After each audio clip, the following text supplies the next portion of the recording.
What's up, everybody? Welcome to the Hypothetical Comedy Podcast. I am Funky Sam Medina, And I am Athena Rodriguez. and we are here with the Taylor Swift of comedy, Maggie Mayfield. Oh my God, can we say that every time? I had a dream about Taylor Swift last night too, that we were working to I had to interview her and I was so cool and calm and collected talking to her. And she was like telling me things and she was like, "Oh, I've never said this out loud." She's like, "I don't want this on the air, but like you're really good at this." I was like, "Oh, did we just become best friends?" What? I forgot about that until right now. That's funny. I think if we all had a dream that Taylor Swift complimented us, it'd be a much better world. Yeah. Yeah. I feel like she'd have something for everyone, unless you're Scooter Braun, then she'd be like, meh. She just has to do what she does the opposite way, Yeah. find good things in people. I know I'm gonna be okay. I had the Taylor Swift dream. Hell yeah, hell yeah. So how you doing? How you doing today, Maggie? Everything's good. I got my coffee, got some sunshine here in Texas, and everything's good. Nice. What part of Texas are you in? I'm in Austin. Oh, Ooh. nice. So you're like in the headquarters of comedy these hub. days. That's where all the comedy is. Yeah. What's Is that what what's you've heard? Yeah. what was that? I said, oh, is that what you've heard? Yeah. Yeah, no, I mean, okay, so I'm a California person. I've never been to Austin, Texas, but what I'm under the impression of right now is that Austin is like the new LA. Mm-hmm. Is Yeah, that it is. It does feel like a mini LA. It does feel like that. yeah, Yeah. how's I life did out there? comedy in LA for like 6 years. It was a long time. Wow, Yeah. that's cool. How's life out in Austin in the comedy scene? It's good. It's fun. It's very young. It's a very young scene. Yeah, that makes That, sense. yeah, everyone's been doing stand-up less than 5 years. So it's weird to be here and be kind of the old dog in the sense, because I've been doing it for over 9 at this point. So um yeah, going from LA where like I was still kind of just an open micer mixed in with some of these vets who've been doing it for 20 years and still like just barely getting their feet wet with their specials and stuff. And here I'm like, everyone thinks I know everything. I don't know. You know, You're one of the veterans there now. You've become I your got own you friend. fooled. That's cool. Yeah, the only glimpse we really have into the Austin scene right now is Kill Tony because we watch Mhm. that all the time. We love it. Yeah, well, don't take that as like representative of what's happening. No, I Because don't. I like No, not don't. at all. But they just talk about how big like the community is and stuff, and that new comedy club that Joe Rogan built and everything, stuff Yeah, like that. it is different. But those comics that you see on there, like a lot of them are from out of town. They come in specifically to try to get on Kill Oh yeah, Tony. no, we know that. We know that. Yeah. And then a lot of people are like first timers and there's Yeah. yeah. But rarely there's a gem on there, and sometimes we'll see people we know. That's always fun. Yeah. Mhm. Yay! Yeah. I I've been think on we a did couple of see times yeah, I and think we did. he doesn't have anything to like say because I'm never dating anyone, so it's never interesting. And it's always like good enough where he's like, all right, get out of here. I don't want to talk to you. Out of here, you little scamp. So let's talk about your special. Let's talk about your special. Social media is fake. That's the one. Yeah. What was it like for you? Like, what was the experience like for you to film that? Really hard. It was one of the hardest things I think I've ever done. I mean, because it took a long time. It took me almost 10 months of like planning when I said I'm going to do this and then to get it done. Um, and the actual filming of it was like really fun. Like I was as ready as I could be, but like, man, you'd think I had every excuse in the book to quit, to stop, to not do it. And I just, I don't know, somehow got it done. Yeah, that's Like, good. yeah, I mean, I don't know how far you've gotten, but at the end there's like kind of a bonus song and I do open up a little bit about how the special came to be and how music has been so important to me and that it was not an easy road to get there. And actually the birth of that special came from a really dark, yucky place. And even as I was like going through to make it, I lost quite a few friendships. One of my best friend, I call him like my little brother, died in a freak army accident. Oh wow. And so I went to a funeral like a couple weeks before I was supposed to film. It's like, am I gonna, is this, can we, God, please, I just, give me a break. So, but yeah. And then once I filmed it, I took a lot of time off. I got myself a puppy because I was sad. And then, yeah, now that it's released, I'm like, oh, feeling pumped about performing and doing art and making comedy again. So yeah, That is it's been wonderful. Well, congratulations on getting over the hurdles, because I mean that's the toughest part sometimes, the hurdles on the way there. yeah, yeah. And so I have to give him a shout out. So when the birth of this kind of came to be, I was at Edinburgh at the Fringe Festival in August in 2022. And while I was there, I met some wonderful people and made one of my most dear friends now who does comedy over in Switzerland. And we began talking semi-regularly, and I just told him I had this idea. And I don't think if it weren't for him, I would have stopped, because he kind of held me accountable. I think he was really the only person that knew what was going on. So, Chris, thank you for pushing me to continue to do this. And he said, just keep going. You're doing it. You're already doing it. Finish it. Just finish it. That's what he would say. So, Yeah, I mean, finish Oh, the yeah. story. That's awesome. That's awesome that you had somebody in your corner to kind of tell you, like, you're on this path. Keep going. yeah, Keep going. yeah, yeah. Not easy.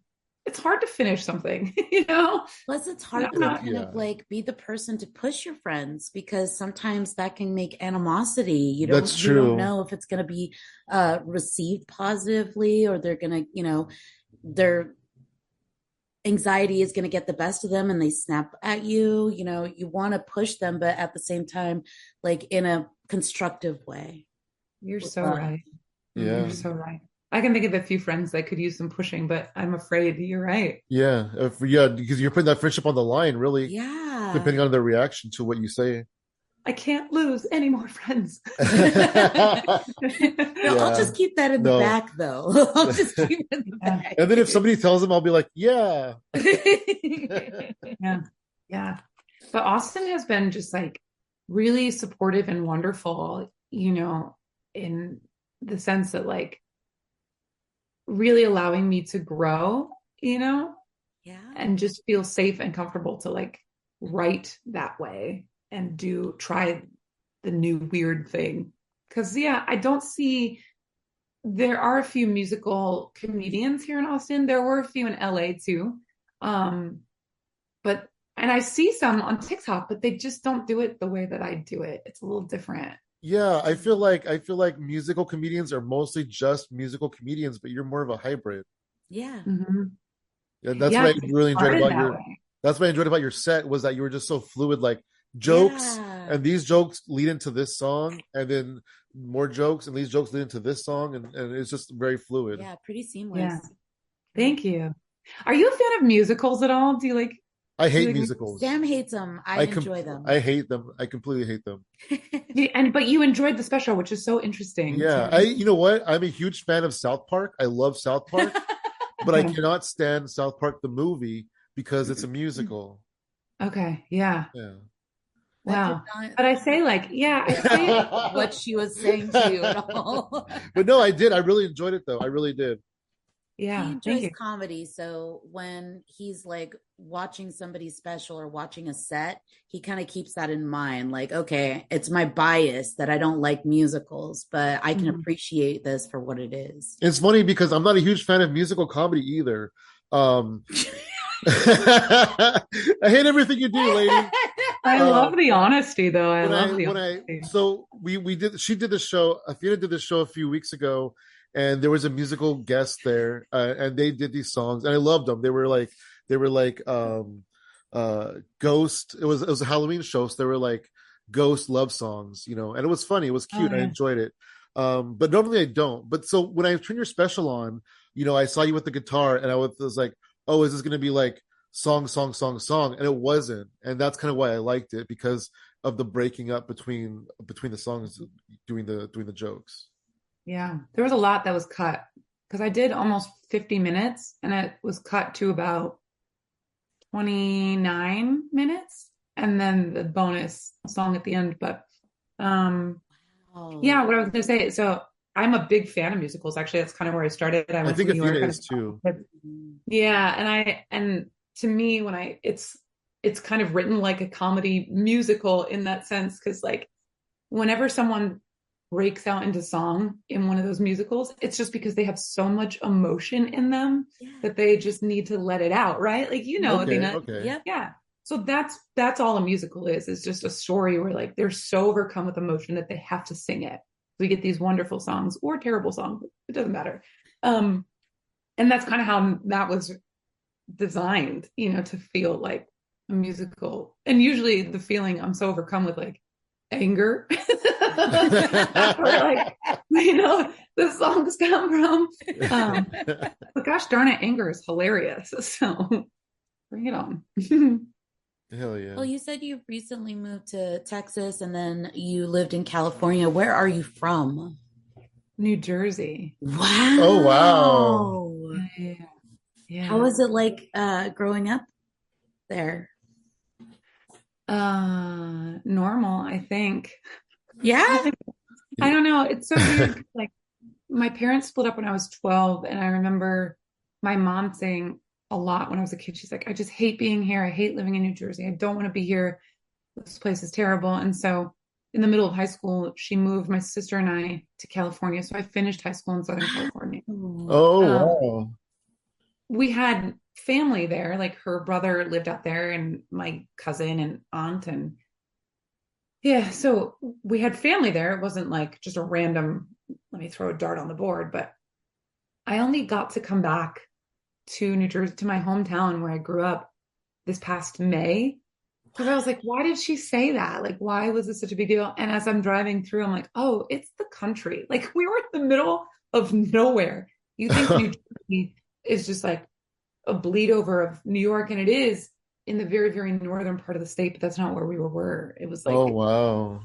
Princeton, so there's a lot of history there, but it's very small, very rural. oh wow. That sounds lovely though. It was beautiful, but I was like, I can see why she didn't want to stay here because there's not a lot happening, Oh, I see. Yeah, an adult could lose their mind with like nobody else around. Yeah. Yeah. It was neat though. I Wow. had that like full moment. Like I went to my best friend's house as like when I was a kid, like where we grew up, the house. I'm just like crying. And then I was like, that's where my best friends lived. And I walked over there and no one was home. And then like a neighbor came out and I was like, you didn't used to live there when I was a kid. And they were like, can I help you? And I was like, the so-and-sos live there. And I'm just like crying. And he's like, yeah. I'm like, okay, well tell them that Maggie said hi. Oh, your friends still live there? Your friend's family? Yeah, yeah, yeah, yeah, yeah. Isn't that Wow. crazy? Yeah. I was like, oh man, that house is surely paid off, but At this point, yeah. um That Wow. is lovely. That's super good cool. though. Yeah. What Yeah. was the culture shock for you like going from New Jersey to Southern California? Yeah. I remember feeling like suddenly we were poor. I remember thinking that explicitly because I don't know if you know this, but like Orange County, yes, is south of LA, but it's also like there's an orange curtain there and there's so much money tucked into that county. And they roll the sidewalks up at night in Irvine where I went to school, and all my friends were like getting cars for their birthday at 16 and 17. And I was like, I am rollerblading to work. So like, that Yeah. was not, it was so different. Wow. Yeah, it was really, really different. And I just remember feeling like, oh, we're poor. That's what we are, poor. That's so wild. Yeah, I Yeah. would imagine that, it'd be a lot more expensive than like somewhere in New Jersey like that. So it'd be much harder, whatever. Um, so what came first into your life, the music or the comedy? Yeah. I probably music. It was always like a really big deal in my family. Like when my parents were still together, we'd sit at the dinner table, the radio would be on, and they'd be like, who's that? The radio was like a really big deal. And we Oh. would call, my sister and I would call the stations all the time. Can you That's play cool. 311? Yeah. which is so crazy because we would call the station called WPST. And then fast forward 25, 30 years, I'm working at iHeart Los Angeles, where right down the hall is the DJ that I would call all the time in New Jersey. Wow. Isn't that crazy? Yeah. I was That like, is oh my really God. crazy. Yeah, I was like, I loved you when I was a kid. And now I'm working in the same building. It was just Wow. yeah. And he's like, "Can I help you?" Yeah. He's like, I think I remember again. that. I think, yeah. So I think music, and like my grandparents were very musical. My grandmother played piano, and so we'd sit and like learn about different instruments. So I think music came first, but comedy came in high school when I figured out that if you want to make friends, you got to be funny. So we Oh did yeah. improv, and I started that. Yeah. Was that Yeah. after the move? After you moved to California? Mm-hmm. Yeah, Yeah. that's cool. Improv That's came how it first? happened. Yeah. That's cool. What was that like for you doing the improv? It was fun. It was really fun. We just got to say dumb things, Yeah. you know, and we got to go on trips, you know, like we got to go travel and like compete in all these different places. And it was all short form. So there's no like heralds or like long thing that would come for me later. Cause I did get into a career in radio where I was chasing the dream. And so it was kind of the same thing. It was like to make friends, you had to be funny. And so I would find the improv. That's what I knew. And so I just figured it out. And Facebook was like kind of just becoming a thing. And so there were groups and people doing all that kind of, it was fun. It was really fun. Yeah. That's rad. Better than like drinking, you know, that's. Yeah. I mean, yeah, it keeps you out of trouble, definitely. I was not in trouble. That is for sure. That's good. Yeah. So how did you get into the stand-up comedy then? I had been doing improv in Champaign, Illinois, and I was also working in the radio, and the improv and stand-up comedy scenes were so intertwined. I just hadn't tried it yet. And we were putting on our very first festivals. So people were submitting. It was like 5 days, 9 shows. And there were like 3 women that came through, and I was really upset about it. And so I was like, well, I guess I have to do this now. And so I just signed up for an open mic, and I didn't tell anybody and just did it. Wow. Yeah. Yeah. A couple months in, they were like, oh, you do comedy? I was like, yeah, I guess. It never occurred. It was really serendipitous, I guess you could say, because I was going through a divorce at the same time. So I had a lot to say that I couldn't say on the radio. And so, yeah, everything just kind of happened all together at the right time. And then, yeah, Oh, after my first one, I wow. was like, people didn't hate that. Okay. And then it never occurred to me that I wouldn't be doing like, I just thought, oh, this is my life now. So you were a little bit past high school then at that point when you started stand up. How many years did you do the improv?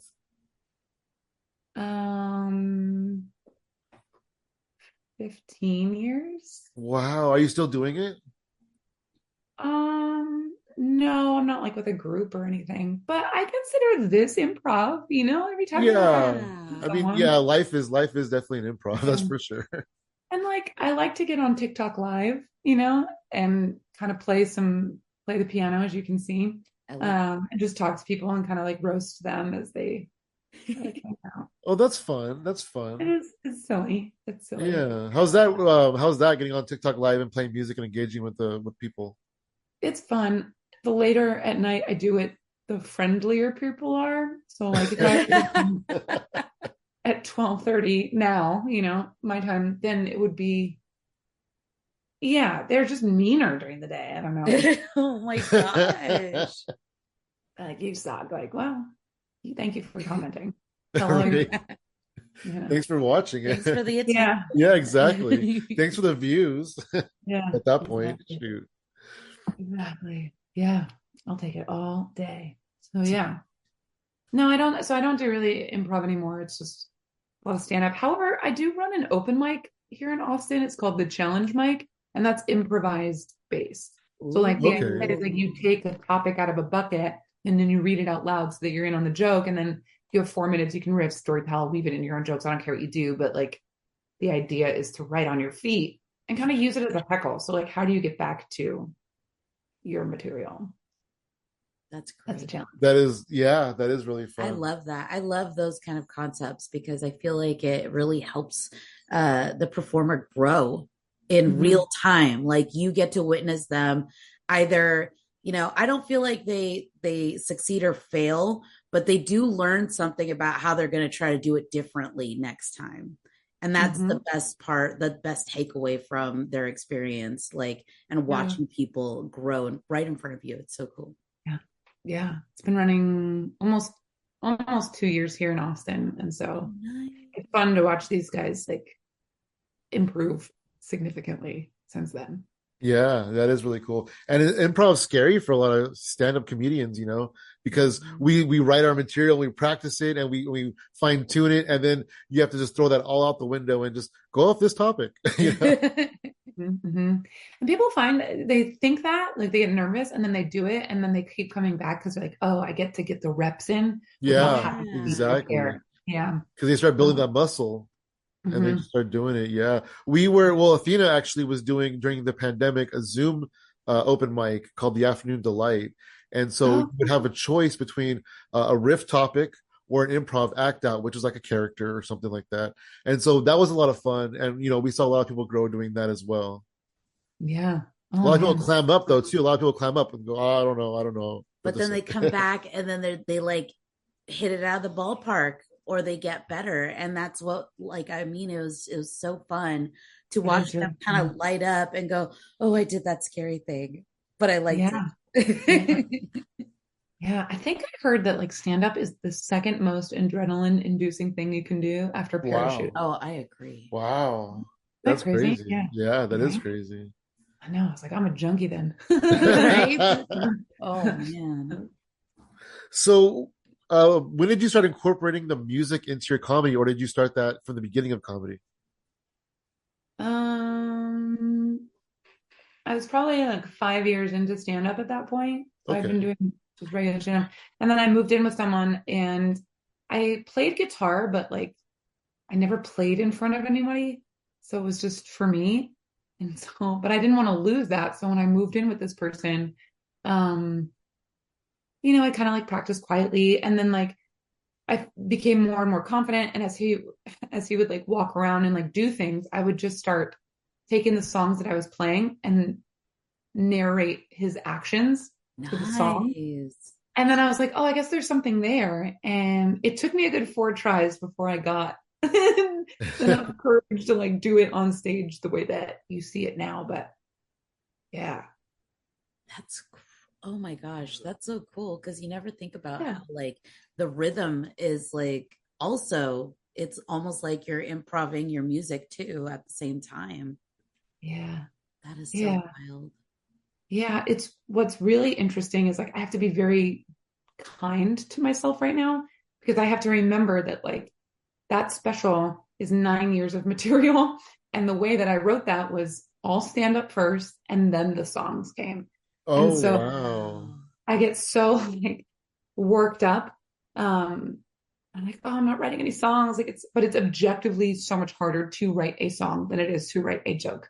And so I have to be kind to myself. I'm like, just say what you're going to say. Just do the stand up for right now as I'm working through this new material and the songs will come. And they are like, um, I'm working on this whole new bit right now about, uh, I've never really tried drugs before until I moved to Texas, which is a wild thing. And so um, I tried cocaine one time. I hated it, but I was out in the middle of a lake with a bunch of Egyptians. And so I go on this whole tangent about like, I hate being on boats in the middle of lakes because that's where they hide the dead bodies. And so it's this whole idea, this obsession over like murder porn and why women are obsessed with like watching these true crime documentaries. So I'm in the middle of writing a tango actually right now to talk about that true crime obsession, which is so fun and I cannot wait till I feel like That is so awesome. yeah. So anyway, so the jokes have to come first, and I just have to remember like be patient, be kind to yourself. Like the songs will come, they'll come. Just hang Absolutely. tight. Yeah. Yeah. Yeah. Yeah. It's good But to find out how your brain works on certain things at certain times. And it seems like you have a lot of like good timing on stuff. So I think that it's pretty valid for you to like trust yourself that when it's time to come and when it comes through, that you'll know that you yeah, trust yourself and know yourself enough to know that when it does come through, you'll know exactly what to pick up and it's seamless again. So that's great. yeah.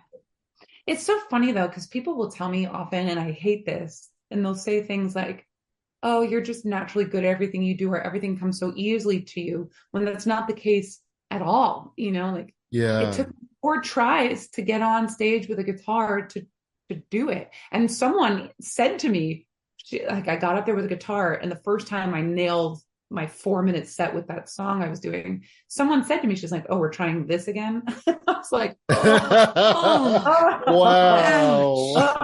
oh." Oh, So it does not come easy. I'm not just good at anything that I Yeah. try. It's hard. Uh, yeah, and a lot of the songs that you hear like went through several drafts, so it's not like you know. Right. You didn't just listen to the radio and you were done. You're like, Mhm. yeah. Yeah, Yeah. yeah, yeah. I had a So, friend, I had a comic friend a long time ago who got super offended because after the show, somebody told him that he was a natural. And he's like, I mhm. did this for so long. He was so mad. Yeah, yeah. You do. You work at it for so long. It's hard. It's hard. I Yeah. can't tell you.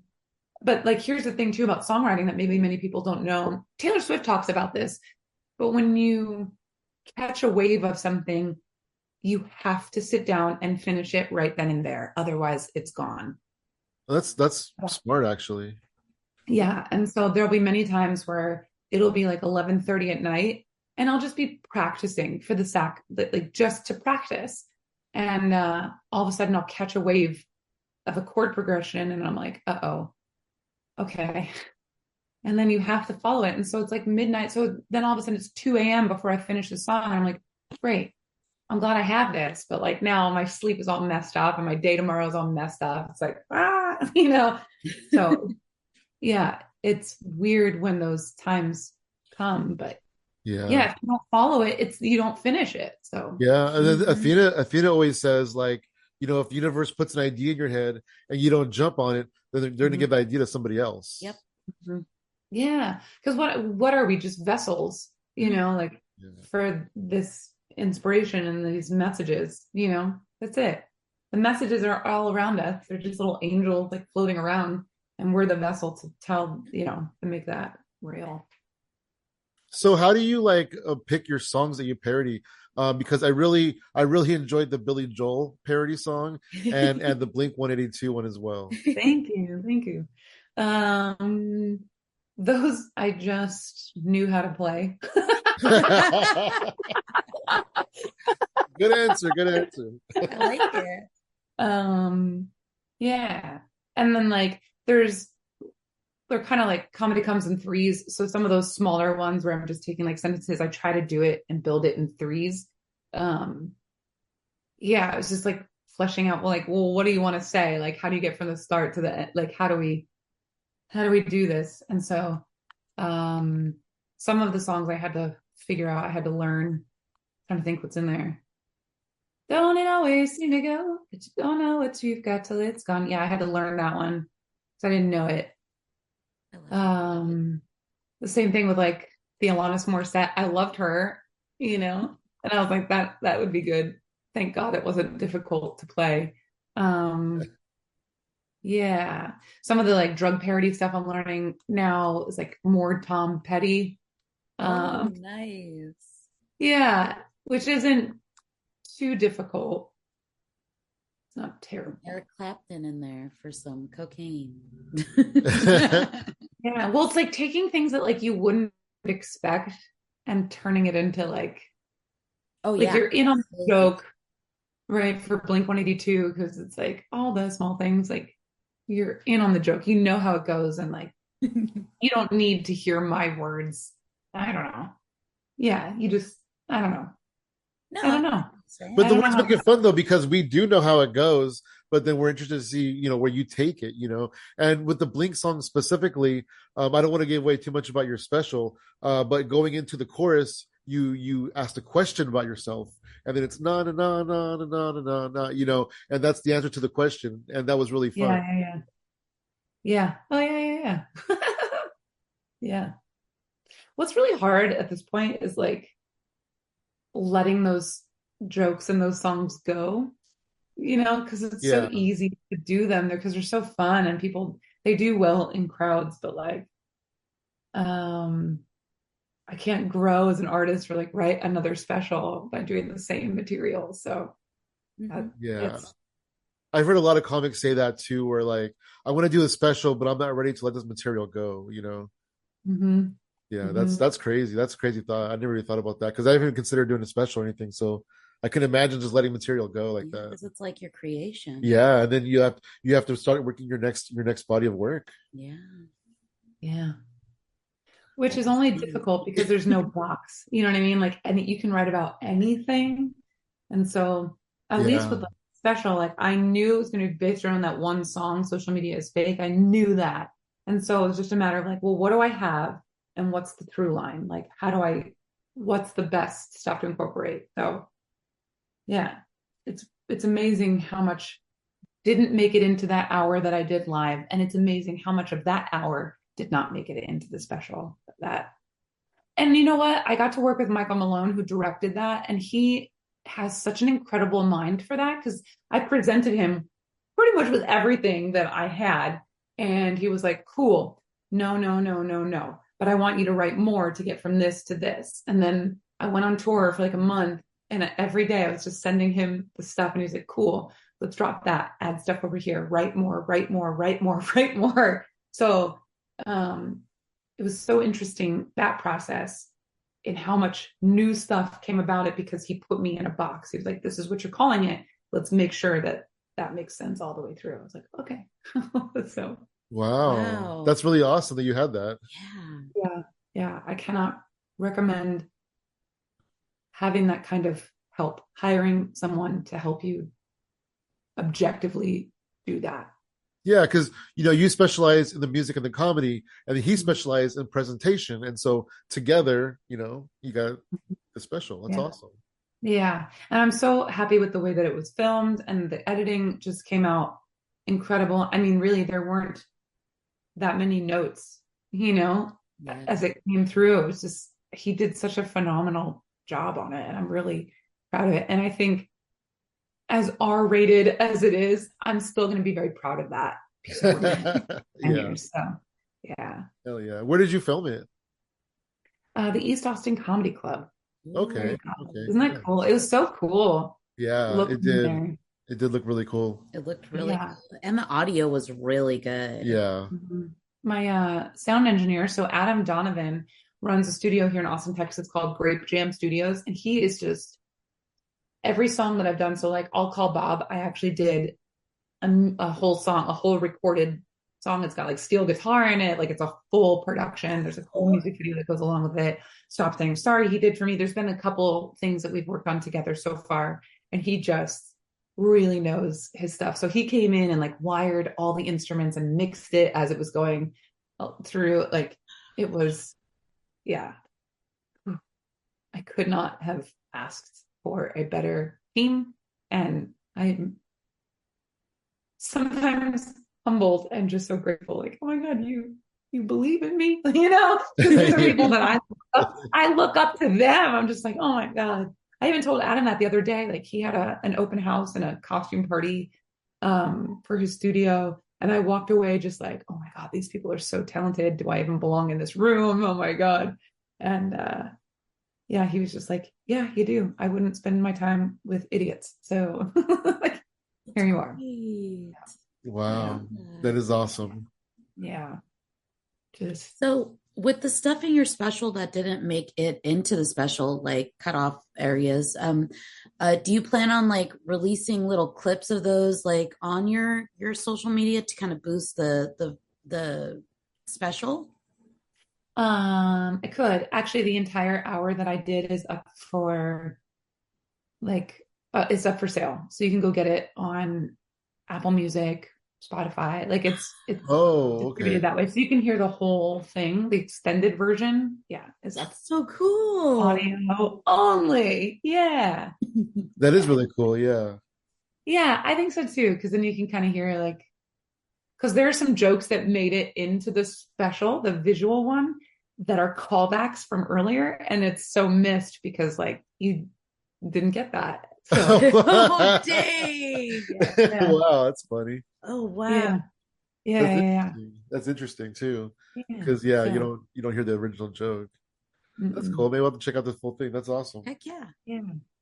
I don't know when this is supposed to come out, this episode that we're working on right now. A little while, a few weeks. Oh, okay. All right. Yeah, probably like a month or so. Okay. No, it's totally fine. I'll be the first to tell you, but the audience will have already figured this out. But at the end of that special, there's a song I do called New Age Weapons. That is not a comedy song that I have recorded, got in studio, and produced it, and I am releasing it November 20th. So, Ooh, Wow. that's cool. yeah. We have about 10 minutes left of the special. We were watching it earlier this morning. We haven't gotten to that yet, but I do look forward to getting to that part. I'm excited for you at the end. It's one of my favorite songs ever. So Not, I mean, it's too. Yeah, yeah. I'm excited for you. tell us about the song a little bit, like I guess what inspired it and kind of what it means to you. Yeah. So, as you get to the end of the special, like it cuts to like the credits and then it comes back, and I start opening up about how, um, I started becoming a touring comedian. And what they don't tell you is that post-tour depression is a real thing. So I was on the road for all of July 2022. And when I got home, I was not anticipating that kind of dopamine crash. But what also happened was I went through a breakup, which you hear all about in I'll Call Bob and like the camping, all that. And then there was also a woman who decided to start cyberbullying me, like, and we had known each other for a long time. We went to college together, and we're both here in Austin, Texas. I introduced her to the comedy scene here, and some things had happened where I just gave I just set some distance. And yeah, and then she started attacking me and my family and some of my friends online, and it was really painful to see. Wow. And so in August of 2022, I really did not think I was going to make it to my birthday in September. I really thought, okay, nobody wants me here. Like, luckily though, I did have a friend that was like, we're going to Scotland. We're going to go to the Fringe Festival. And that was such a life altering experience, because not only did I meet my friend Chris that I was telling you about, but to see all of that art and all of that comedy, it inspired me to make social media as fake. But through that whole time, I really leaned on the piano a lot, and I just kept thinking like this isn't your fault. This is just your brain, like it just needs time to settle. The chemicals need time to settle. And so like to calm myself, I just sat at the piano, and writing music was so empowering and therapeutic. And so the song that you hear at the end was kind of my way of healing from that online bullying, essentially. And the response I've gotten from that particular song has been just humbling. And yeah, when I hear people say like, you need to release your songs, I'm doing the world a disservice, someone told me, if I don't release my music. Yeah, I'm really glad to be sharing that with the world. So it sounds heavy, but it's, I don't know, I hope it's empowering. I hope that, more people find it as helpful as I did to write it. So yeah. That's incredible. Yeah. That's I awesome. agree. I'm glad that you were able to get past that, because like, you never would have like been able to release a special and things like that. So yeah, more power to you. Absolutely. And I'm a firm believer in the reason why we are as different as we are is because we produce like very personal art, and people need to see and feel and experience those forms of our art, because it inspires them to create their own and be safe in their body to create their own art. So I'm glad that you were inspired to not only make that product, but to be able to say, yes, people do need to hear and see this and feel this, because they do. And the right people that need to hear it and will understand the message, they're going to be the ones that are going to hear it and understand the message. You know what's so funny? I wanted to reward the people that showed up to watch the taping happen in real time, and the reward was that song. I did not expect it to end up in the special, but the way that it kind of was edited together, I was like, okay, sure. Like it's one thing to do it a couple of times in front of people that may or may not remember it, but the feedback that I've been getting from it, I was like, okay, yeah, I guess I should make this a fully produced thing. And yeah, I'm very proud of it. And from what I understand, I'm not the only one that has suffered that kind of online abuse. So Absolutely. Yeah. Yeah. And then like, like you said, you're not the only one who suffered it. So hopefully your story can inspire other people to get through their stuff too. Yep. yeah. There's something so therapeutic about singing. I say this all the time, like I don't trust a man that hasn't been through his Adele phase yet. Like if you can't get in touch with those feelings and belt out a few Adele songs, and like, yeah, there's just something very therapeutic about going through that. Absolutely. Mm-hmm. Yeah, definitely. That's like when you sing, it's like you're producing the sound of your life force. It's so powerful, So true. Yeah. Have you considered, oh, sorry, go ahead. No. Have you considered doing like more serious songs, like doing like a bunch of them, like an album almost, like that's not comedy? I don't know about an album. I've heard that's not really the right way to go about releasing music. Well, I'm not really in music. I don't really know what Yeah. I'm talking about, but I don't either. I don't either. I don't know what I'm doing. But from what Adam, my sound engineer, says, he's like, no, just do one at a time, and you're much more okay. likely to get people, like, cast a Yeah. much wider net. So I'm like, okay, I believe you. I don't know. I don't know what I'm doing. I just You're ideas just and thoughts and stay up until 2 a.m. writing shit, and then tell us a bit about your experience at the French festival. it was great. It was unbelievably cool. I mean, you walk around in the land that inspired Harry Potter, and it's very hilly. There's so much history there, and there's so much history under your feet that you don't think about, that you can't see. And so, um, and then you put all of this contemporary art, live performance art, and it's almost too much to take in. It's a month-long festival, and like you couldn't do it all in a month. I mean, that's how much there is. And yeah, it was a very exciting time. And what was cool too is like we got to see Janine Garofalo, and I used to do a podcast with my partner David Earl Waterman, who came up with David Cross and Janine Garofalo in the Boston comedy scene. So David would tell me all the time, he's like, oh, you remind me a lot of Janine Garofalo, as she's like, as a young comic. And so to wait after her show and get to meet her, and I was like, hey, my podcast partner David Earl Waterman knows you, and her face just lit up and was like, oh yeah, and would tell these stories about them in Boston and like their early comedy days, and just getting advice from someone who's been doing it for decades at this point. And just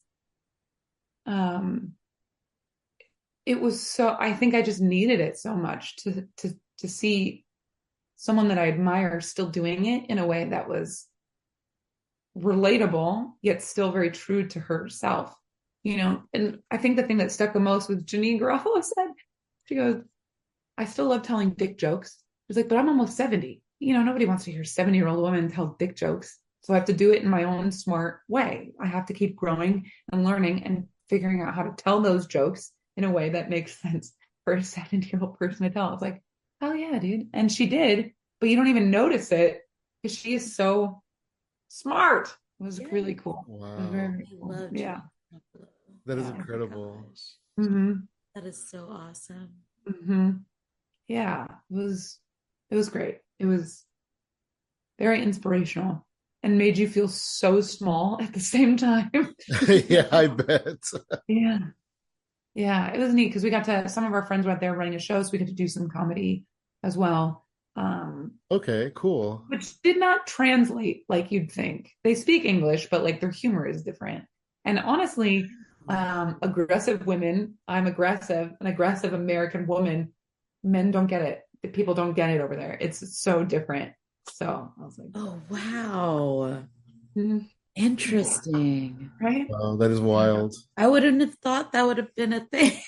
That's so wild. Yeah, Wow. yeah, Oh my yeah. That's Uh, cool. You said you have a podcast?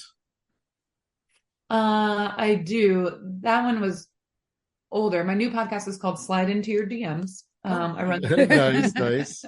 Yeah, I run that with a comedian here in Texas. His name is Brian McDuffie, and it's all about sex, love, and dating in a digital world. So we have other comedians on, other people on, and kind of explore like, what does a relationship mean to you? What does that look like? Um, and it's nice to get different perspectives. It's just kind of healing to know, like, oh, we're all in this together. Everyone's crazy. I'm Yeah. crazy. Yeah, like we're all so. Yeah, and it's nice to be able to throw in some stats and like relationship studies and just get different perspectives, like from different races, different genders, different ages, you know, generation. It's great. It's great. Honestly, I was telling Brian, I was like, I think you and I are gonna have to write a book about our experience doing this. Oh, that would be incredible. Yeah, you should do that. That's Yeah, awesome. yeah, because that's the one thing we're all obsessed with is relationships. How do you make them work? Yeah, I mean, Yeah. that's So, true. That's like the number one thing because, mhm. everything else is, I don't know. But yeah, It's a relationships are, pretty expensive boo-boo. yeah, That's it is. why. It's a lot of risk. It is a And I lot of don't risk. mean There you just like go. financially. Like me personally, I think one of the like the biggest forms of currency we have is our time. And that's like a big, like expensive venture. If you're wasting time in a relationship, it's like, how do you know? Yeah. It's important to have people like you having those podcasts where other people kind of either validate or confirm what you're feeling about the whole situation. Yeah. Yeah, it was wild. I've never thought about this before, but we had a guest on this week and she was talking about, um, this idea that women expect men to fight for their honor or just like stick up for them. But like men don't want to do that for all women. They'll do it for their woman, you know, because most likely what's going to happen is like a man would not fight me back. But if I looped in a friend, he would be in fisticuffs and someone would go to jail. Someone would get in trouble.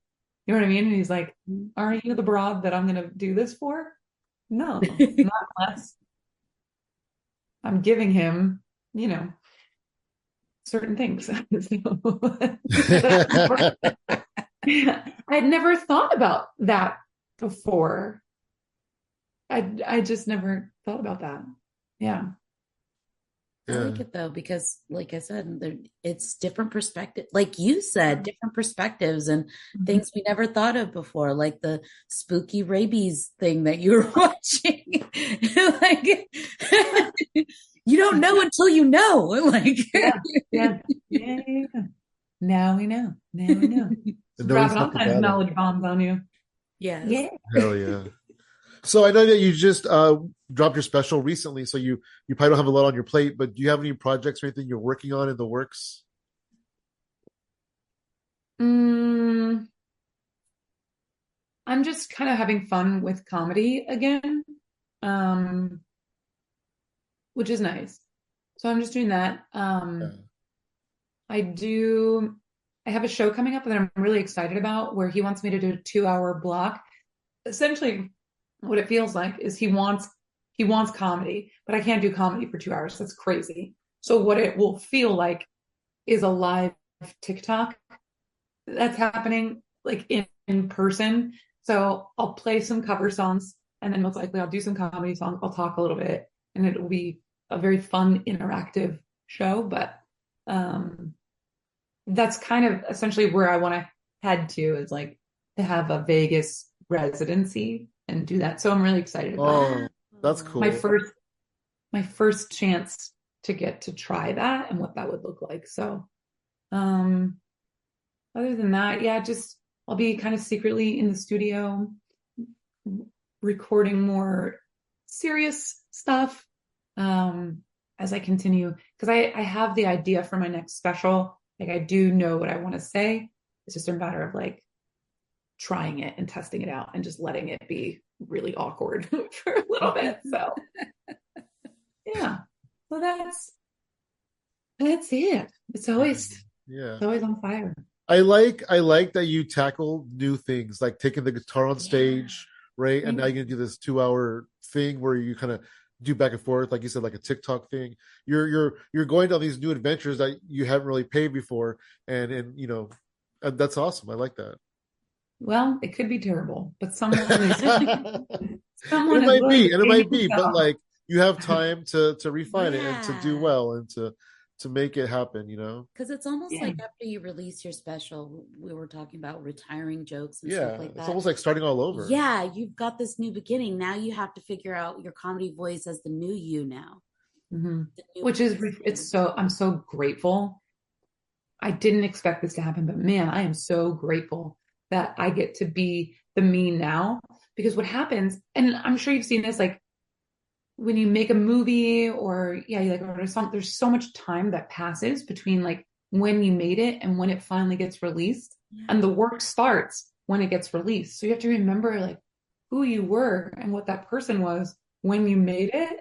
So yeah, I'm excited to be working on this new stuff because it is very much like who I am right now, and as I'm, promoting all this stuff that I did a year ago. It's Yeah. like I'm a different lady now. Yeah. Yeah. That's okay. Absolutely. That's Yeah. okay. It's Yeah.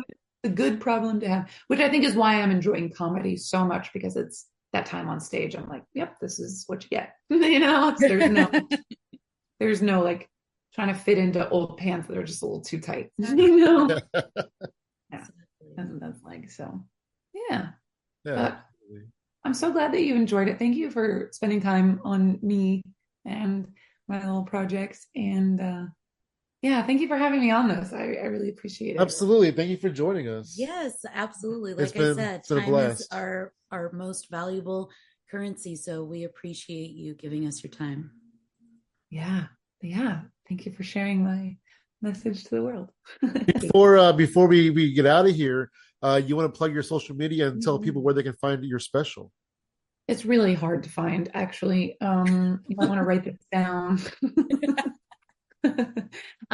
Any social media platform you can find me at www.maggiemayfield.com, Maggi Mayfield.com. There's no E on Maggie. I didn't pick it. That was my mother's spelling. And I am lucky if I get emails sent to the right place. So Awesome. You can find me across the board at Funky Sam Medina. And I am at She Shines for You, all spelled out, no numbers. And everything else is at Hypothetical Comedy. Awesome, Maggie. Thank you so much.